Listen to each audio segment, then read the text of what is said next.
You'll love that. Download our app today and enjoy tackle-busting benefits with great odds, more markets and same-game multi every NRL match at Palmerbet. Gamble responsibly. For Gamblers' Help, call 1-800-858-858.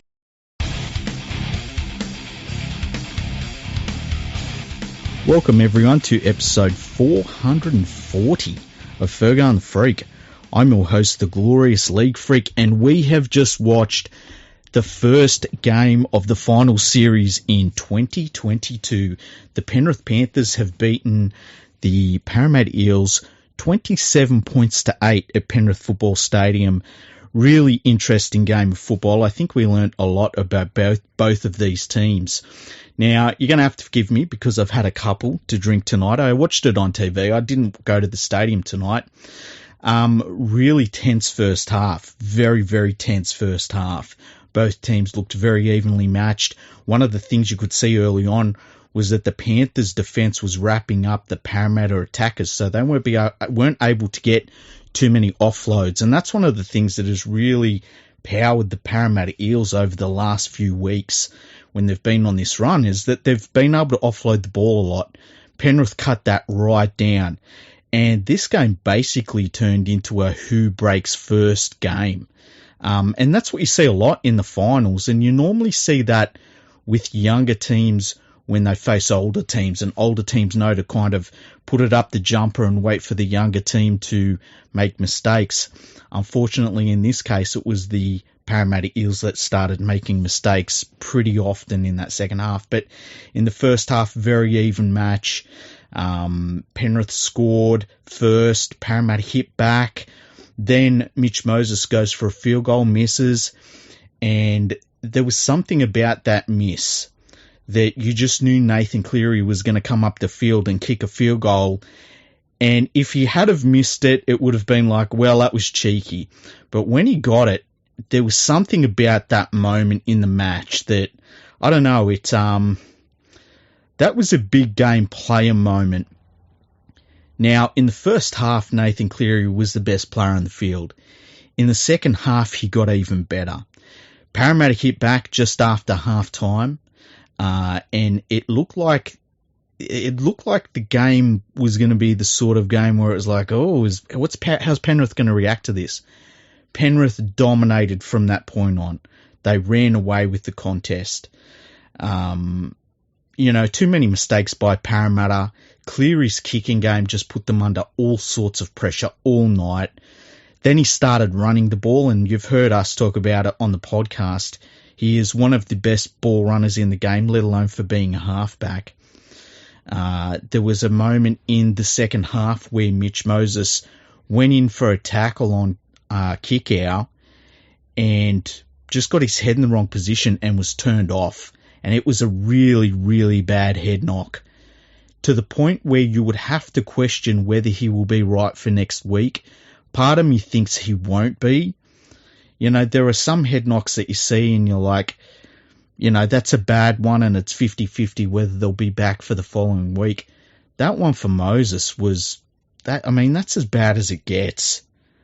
And hopefully he's all right. He's going to be a sick and sorry boy for the next week at the very least. Now, the Eels are going to take on the winner of the Melbourne Storm versus Canberra Raiders game, which we will see tomorrow. But I think they've got a lot of things they've got to work on, A lot of the players that had stood up for them over the last number of weeks really didn't stand up in this game. Mitch Moses was kept pretty quiet before he left the field. Gutherson was a non-factor in this match. He did absolutely nothing. Dylan Brown, he didn't really do anything either. I thought the Eels forwards were pretty good, considering that they're running into that brick wall of a Panthers defence. I've never seen a defensive side hit as brutally and as consistently and for a full 80 minutes as I've seen this Panthers side. They're the best defensive team I've ever seen. The way they wrap the ball up, the way that they blast teams in tackles. It's funny because early in the second half, I'm watching the Panthers attack and I'm like, their attack isn't really that great. But they get a lot of points on the board late in the game because they've just blasted the opposition team. We haven't seen too many teams like this. I know that you've heard me and Andrew talk about the Manly Seagulls of the mid-90s. They were probably the best defensive teams that me and Andrew have seen in our lifetime, and me and him have talked about that on and off the podcast. But this Panthers team is something else. It is absolutely incredible defensively. But they've got to go on with it. Now, they've got the week off. They get to watch everyone else next weekend bash each other up. This is the third year in a row that they've got to the preliminary final. I think it's fair to say that of the teams that you look at in the competition at the moment, who has momentum, they're on the good side of the draw. And I think that they should be confident. They have worked out how to take the week off and really use it to their advantage. And we've talked about how the Melbourne Storm were really the first team to work out how to do that properly. And most teams know how to take the week off now. But the Panthers, I think as a young side, you worry about that sometimes, how they're going to handle that. But the Panthers have worked that out. And just a really interesting game. The way they've dominated the Eels in that match, it just shows you that there's regular season football and then there's finals football, because the Eels are the only team that have beaten Penrith twice this year. And in this finals game, like when the rubber met the road, the Panthers ran away with it at the end. So really, really interesting contest. I didn't want to let this match go without recording something, because I think when you look at all of the finals matches for the rest of the round, I tend to think that the Canberra versus Storm game is going to be a bit of a walkover. The North Queensland versus Cronulla game, I don't know about. It could go either way, but I just feel as though both of those teams are maybe a season too early. I could be wrong. They could work it out. But it just feels like it's a season too early for both of those teams. And then it's weird because the Roosters have a lot of experience in finals football, so they kind of know what it takes to go on with it at this point. And we know that the Rabbitohs also have a fair bit of experience in their side, but they've also got last year's experience to draw upon, and I think that it's fair to say that losing a grand final is a huge motivation to winning the following year. And there used to be a thought in rugby league in Australia, before the NRL even, that you had to lose one to win one. And you've got to wonder if that will be something that sits with the Rabbitohs and they kind of carry forward through the final series. I said during the preview, when you've got a team that, the teams play in the last round of the regular season and then they play in the first round of the finals, I tend to go for the team that lost the game. So that's why I'm going for the Rabbitohs. Well, I'm not going for them, but, I've tipped them. And so I just wouldn't be shocked if we see the Rabbitohs start to do something in this final series. Now, where does Parramatta go from here? They lose against their rivals and a team that I think they felt like they definitely had the wood on, the Panthers. Turns out they don't. There's a lot of pressure on them to get the job done. There's a lot of pressure on them that it kind of has to happen pretty soon, or it's not going to happen for this group of players and definitely this coach. I worry about them, I think if they don't have Mitch Moses next week, they're basically done. They need to have Mitch Moses on the field. And that's a worry, because are they going to push him into the match? And I don't mean the Eels. I mean Mitch Moses right now, if you said to him, are you going to be right to play next week? He would say yes. That's why they are NRL footballers. Footballers at this level, the elite level, they're not great players because they think, you know what, I can't do this on a football field. They all think they can do something on a football field. So I completely expect Mitch Moses to feel as though he will be fine to play next week. Whether he is able to play next week and the doctors clear him is another thing. If he doesn't play, I think the Eels are done this year. And then there are going to be obvious questions going into next season, because they've kind of had this sort of momentum before, many, many times before, and things have lined up for them, and then it's all fallen apart in the final series, and you can't keep doing the same thing over and over again. And to have to play probably the Storm next week, just the worst case scenario for the Eels, really. At the same time, I could see where they could get back on track and make the grand final. It's a really, really interesting final series we've got this year. And it's pretty clear now that Penrith are the team to beat. And it's just a case of who can match them at this point. And that's the amazing thing about Rugby League final series, is that you don't know how it's going to play out. That's why we play the games, as I always say. If I had a catchphrase, if someone said, what was League Freak's catchphrase for Rugby League? I think I've told the story where Arthur Beetson, his sort of catchphrase and the thing that he would write when he signed signatures was enjoy the game. Mine would be, that's why we play the games. Because you never know until the games are played. And that's what's great about Rugby League, is that you get to watch these moments on the field where it's not just a sporting performance. It's almost as though you see, I won't say the character of people, but you see what a player can produce when the pressure is really, really on. And some players crack, and some players stand up. Others handle it fine, while some players just fall apart.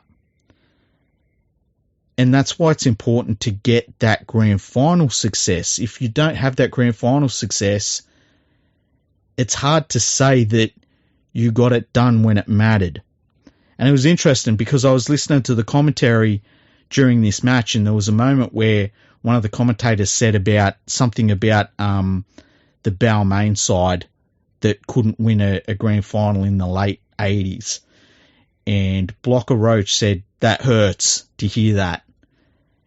And there's a reason that hurts a great player like Steve Roach, who undoubtedly was the best forward in the game for a number of years. A player that I think is probably underrated for what he could do, and a player that I think could handle, playing rugby league in the modern era, which, you've got to remember, he started in a 5-metre era. He'd definitely handle the 10-metre era, and he would be in this current era of, we've got more talent in the forwards than we've ever had before in the game's history. He would be one of the elite players right now. For a big dude, he moved very well, and that was an underrated part of his game. That was why he's one of the elite front rowers.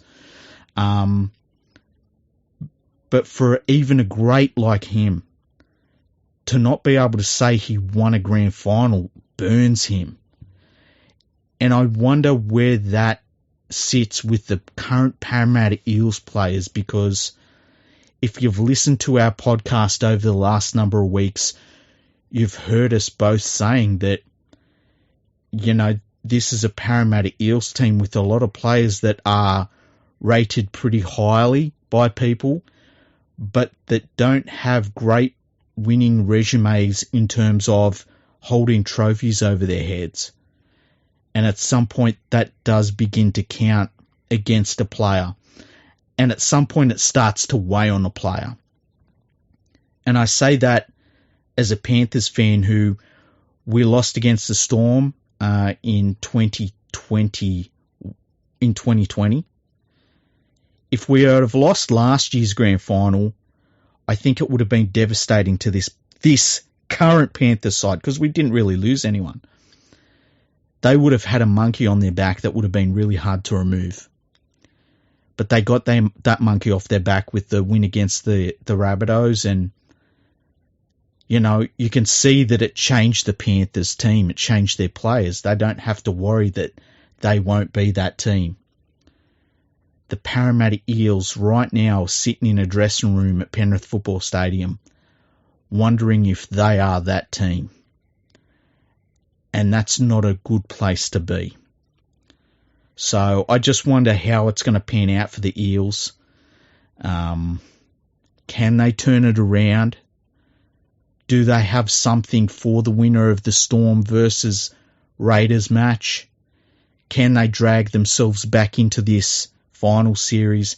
And can they get the momentum that they had leading into the final series and drive themselves to a grand final success? Only they know that. And we won't know that collectively as a fan base, in terms of being a rugby league fan base, until we watch them, do it on the field. Because, man, when it comes to finals, all the talk is cheap. It doesn't mean anything. And, it's good to have a really good regular season. But at the end of the day, regular season wins against finals opponents, no one remembers them when you lose your finals games. And that's something that the Parramatta Eels are going to have to reckon with over the next few weeks. Very, very interesting scenario for them. As for the Panthers, they lost Taylor May late in the game with a hamstring injury, it looks like. It looked like it was a bit of a bad one too. Like, he was straight off the field. In fact, he did it trying to score a try. He didn't get close to scoring a try, but he was over the sideline, didn't come back on the field. So I wouldn't be shocked if he was out for the final series. I think with the depth that the Panthers have, it would be a little bit of a shock if they ran anybody out that has any sort of, niggling injury. I don't think they need to do that. Brian To'o in this game was magnificent. A lot of yardage, great try scoring, and really tough try scoring as well. Like, especially his second try he must have beat 3 or 4 players and just put his head down and just went for it. Such a great player. We're very lucky to have him. But this game was very much a Nathan Cleary exhibition. And, in the past we've looked at Cleary and we've said he's got a lot of the technical things right. His defence is good. His kicking game is good. He can pick and choose when to run the ball.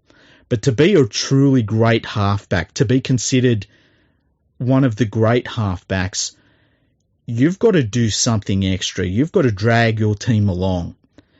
You've got to stand up in the games that matter. This was one of those contests. I think this is the best game that Nathan Cleary has played since there was a State of Origin game last year, where I think that it was the best game he'd played to this point. And he just stood up and just carried the Blues to a victory. It was fantastic. This game was on that sort of level. And when you look at the age of Cleary and the experience he already has, he's already a grand final winner. This was one of those games where it was like, I actually was thinking, I'm so glad that we signed him to a long-term deal, because it was one of those games where it's like, what's Nathan Cleary worth in the NRL? If he can play like this in a finals game after being off for 5 weeks, what's he worth to an NRL club? And it turns out he signed for the Panthers long-term a few months ago and probably took unders to stay at the club, to be fair.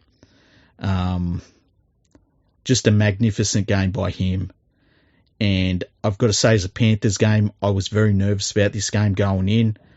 I don't think I sat down after we scored that first try. I stood up for the rest of the match. My Apple Watch ticked off and said I'd done all of my exercising and walking and stuff for the whole day. About what would have been 30 minutes from full time. So this was a big win for the Panthers, but the bigger wins are ahead of us. And I think the thing coming out of this game is the Panthers are the team to beat. Where are the Eels going to go from here? And now we get to see the rest of the teams in the competition show us what they're made of.